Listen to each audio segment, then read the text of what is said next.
Just after 3 o'clock, people inside a quiet residential compound heard shouting from below one of the high-rise buildings.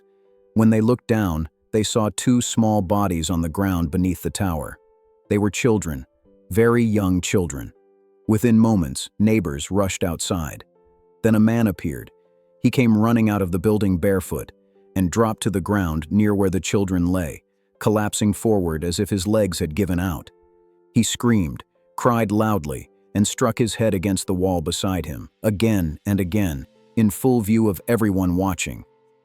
People around him tried to understand what they were witnessing, but before anyone could ask questions, the man kept repeating the same explanation.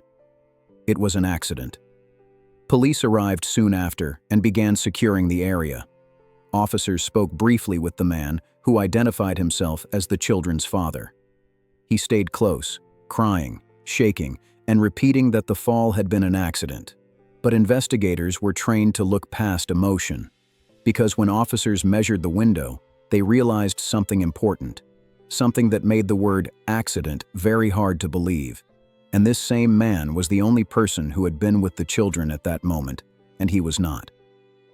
But before we continue, if you enjoy this kind of content, liking and subscribing really helps the channel grow.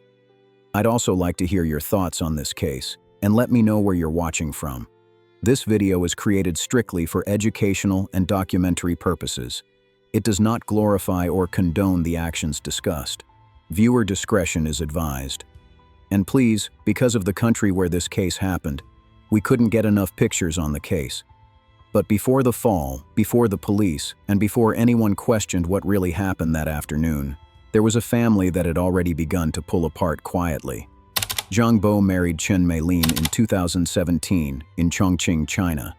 At the time, there was nothing about their relationship that suggested it would end the way it did.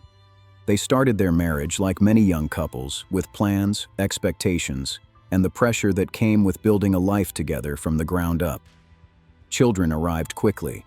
First came their daughter, Zhang Mujia, nicknamed Shuexue, and not long after, their son, Zhang Muji, nicknamed Yang Yang.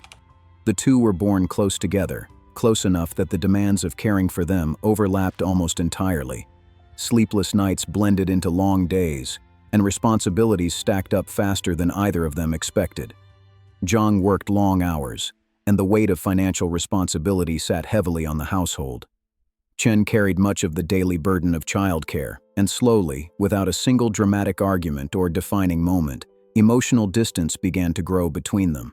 They spoke less, shared less, and the space between them widened quietly. By 2019, conversations about the future no longer sounded hopeful. Instead, they became practical, and divorce was no longer a distant thought. It was something they discussed openly, even if neither of them fully understood what it would mean for their children. So, the marriage officially ended in early 2020.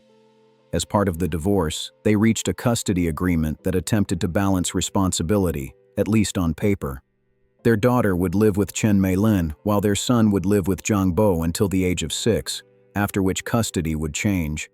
But what this meant in reality was simple and painful. The children were separated. They did not grow up together day to day. They did not share the same home, the same routines, or the same small moments that usually bind siblings in their earliest years. Their lives, like their parents, were divided. From the outside, the divorce appeared orderly. There were no public disputes and no dramatic confrontations. But underneath that calm surface, the family had already fractured in ways that could not be easily repaired. Chen focused on raising the children within her care and adjusting to life after the marriage, but Zhang, however, was moving in a different direction. And while the family was adjusting to life after divorce, Zhang Bo was already building another life elsewhere. But after the divorce, Zhang Bo did not spend much time alone. Sometime earlier, he had met a woman online named Chengchen. Their conversations began casually, the way many online exchanges did, with small talk and shared interests. And for a while, nothing about the connection appeared unusual. But from the beginning, Zhang left important things out. He did not tell Ye that he was married.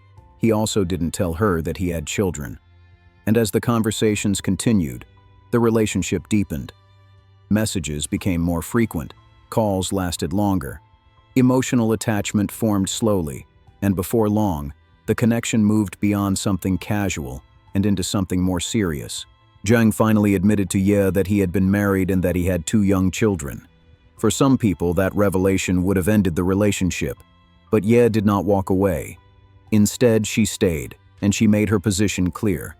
She told Zhang that she could not accept a partner who already had children. She said it was not something she could live with, and she added that her parents would never accept such a relationship either. To her, the children were not a detail to work around, they were an obstacle. At first, these conversations sounded like disagreement. Zhang tried to explain his situation. He spoke about the divorce and the custody agreement. But those explanations did not change Ye's mind. They had a lot of disagreement about the topic, sometimes directly and sometimes indirectly, but always with the same underlying message. She wanted a future that did not include his children. As time passed, what had started as conflict slowly turned into pressure. The topic was no longer whether the children existed, but what Zhang was willing to do about it. According to prosecutors, sometime in early 2020, the conversations between Zhang Bo and Ye Chengchen crossed an important line. The subject was no longer whether the children fit into their future, but how that future could exist with the children removed from it. At first, the discussions were indirect. Then they circled around the idea of starting over, of having a clean slate, of building a life without complications. By the middle of 2020, the discussions had become persistent enough that prosecutors later described them as repeated urging. By June, the pressure had intensified, and it was during this period that the idea of making the children's deaths look accidental was introduced. And by October 2020, the planning moved from words to action. Zhang told his ex-wife that he wanted to spend some time and buy clothes for their daughter, and he asked that she bring the child to his apartment. The explanation sounded ordinary, even reasonable, and there was nothing about it that immediately raised concern. The daughter was brought over, but the plan did not move forward. Chen Meilin stayed present during the visit, and with another adult in the apartment, there was no opportunity to act. The attempt ended without incident, and the child returned safely. But it didn't stop there. The failure did not end the conversations, and it did not end the pressure. Instead, it reinforced the idea that timing and access mattered, and that the situation could be arranged. As October came to an end, Zhang Bo contacted his ex-wife again, and the messages sounded familiar. He asked about bringing their daughter over, and he framed it the same way he had before, as a normal visit between a father and child. This time, the plan included an overnight stay. Chen Meilin agreed, believing it was simply an opportunity for their daughter to spend time with her father and her younger brother. The arrangements were simple. The daughter would come over, she would stay the night, and then she would go home. No other adults were scheduled to be present during that time. There were no relatives stopping by and no friends expected. It was just Zhang and the 2 children inside the apartment. The day before November 2nd passed without incident. The children ate, slept, and played the way children normally did. The afternoon of November 2nd unfolded without urgency. Inside the apartment, the 2 children played the way they always did, moving from one small activity to another, unaware of anything beyond the room they were in. According to the reconstruction later presented by prosecutors, the children were taken into the bedroom. While they were in the room, Zhang Bo looked at the children one last time, and without hesitation, he picked them up and threw them out of the window from the 15th floor, one after the other. The falls happened close together, so close that people below could not tell which child had fallen first. Neighbors heard a heavy thud, followed almost immediately by screaming, and people rushed out of their apartments trying to understand what had just happened. When they reached the ground level, many froze in shock, unable to process what they were seeing, while others shouted for help and began calling emergency services. Moments later, Zhang Bo came out of the building. He cried loudly, collapsed near the scene, and repeatedly struck his head against the wall as people gathered around him. He kept insisting that it was an accident, while strangers stood nearby, stunned and helpless, waiting for assistance to arrive. Unfortunately, when emergency assistance arrived, the daughter was pronounced dead at the scene. But the son was still alive, and emergency responders rushed him to the hospital. Doctors worked to save him, but his injuries were too severe and he died later, after efforts to resuscitate him were unsuccessful. Inside the apartment, everything appeared normal. There were no signs of a struggle left behind, no obvious disruption, nothing that explained, on its own, how two children had ended up below the building. Police secured the unit and began a methodical examination, moving through each room carefully and without assumptions. Their attention returned to the bedroom, because that was where the fall was said to have originated, and that was where the explanation would either hold or fall apart. They examined the window again. They measured the height from the floor to the opening, and they compared it to the ages and physical abilities of the children. The result was clear. The window was positioned far too high for the kids to reach on their own, and there were no objects nearby that could have helped them climb. There were no marks, no signs of movement, and no indication that either child had been anywhere near the opening without assistance. That physical reality did not match the story being told. So investigators returned to Zhang Bo. At first, he said he had been sleeping when the children fell, and that he only realized something was wrong after hearing noise from outside. That version suggested he had no involvement in the moment itself.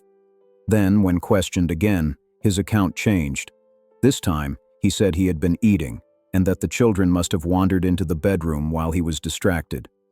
That explanation placed him awake and inside the apartment when it happened, and it directly contradicted what he had said earlier. Later, other explanations followed.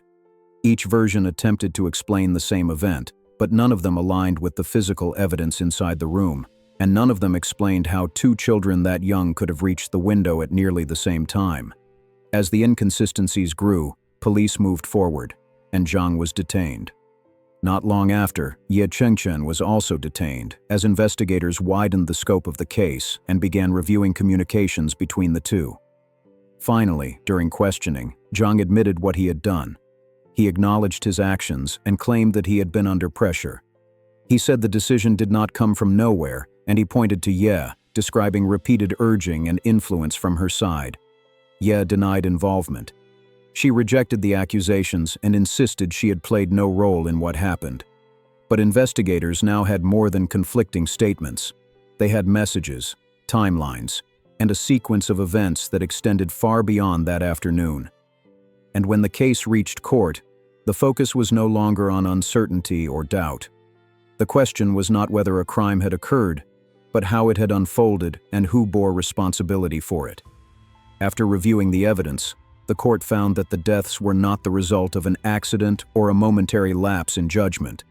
They were the result of a joint conspiracy. The court determined that Zhang Bo and Chengchen had played equal roles in what happened, even though their actions were different in form. One carried out the act, the other applied the pressure that made it possible. The responsibility, the court said, was shared, and a death sentence was issued. As required under the law, the case moved into the appeal process. The defendants appealed the ruling, and the case was reviewed again, but the findings did not change. After consideration by the Supreme People's Court, approval was granted, and the legal process reached its end.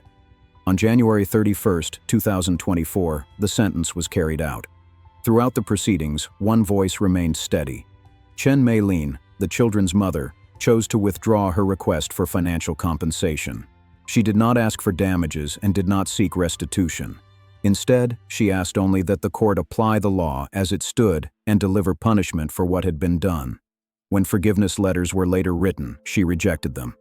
Her position was clear. There was nothing left to discuss. As the case closed, the facts remained unchanged. This was not an accident. It was not the result of a sudden loss of control or a single impulsive decision. It was built slowly, shaped by repeated choices, pressure, and agreement over time. By the time the children reached the window, the choices that sealed their fate had already been made. Cases like this force uncomfortable questions about pressure, responsibility, and how easily private decisions can lead to irreversible harm. Thank you for watching. If you have thoughts on this case, you're welcome to share them in the comments. And if you want more carefully researched true crime stories, please like and subscribe. Until next time.